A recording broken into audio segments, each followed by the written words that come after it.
Bleeding ആണ്. ഇപ്പോഴത്തെ പെൺപിള്ളേർ പെണ്ണുങ്ങളും തള്ളാരങ്ങനെ പുറത്തായ മൂത്രം ഒഴിക്കണ പോലെ ബ്ലഡ് പോകും. ബ്ലീഡിങ് പുറത്താവില്ല, പുറത്തായ കൊള്ളായി.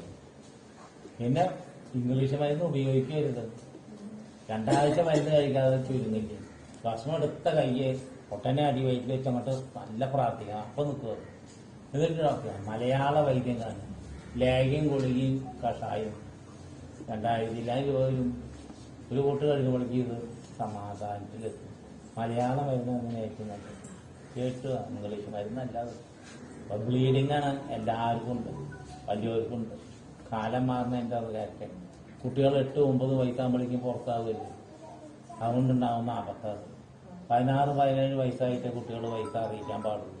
അവര് ദീർഘായുസിൽ വളരും. ഈ 7-8 വയസ്സായി കുട്ടികൾ പുറത്തായി കഴിഞ്ഞാൽ അവർ 30-35 വയസ്സാകുമ്പോഴേക്കും രോഗത്തിന് പാത്രം, ആയുസ് കുറയും, മരണം അരുത്തു. അത് വളരെ എന്തെങ്കിലും കാരണം വരും. ഈ വയസ്സറിയിക്കല് 16-18 വയസ്സായിട്ട് പാടും. പേട വെച്ചാലും നനഞ്ഞോളും. കുട്ടികൾക്ക് കുളി പോകാൻ പറ്റും. വളരെ സൂക്ഷിച്ചോളും. ഡോക്ടറെ കാണുന്ന മരുന്ന് വെച്ചുകൊണ്ടിരിക്കരുത്. ആയുർവേദം നല്ല വൈദ്യരായിരിക്കണം. മലയാള വൈദ്യരെല്ലാവരും നന്നായിക്കോളുന്നില്ല. മലയാളത്തിൽ നല്ല വൈദ്യരുണ്ട്, അവർക്ക് ഇതിന്റെ മരുന്നിനെ കുറിച്ച് അറിയുന്നു. അപ്പൊ ഏതെങ്കിലും നല്ല വൈദ്യരെ കാണിക്കുക, കേൾക്കുക.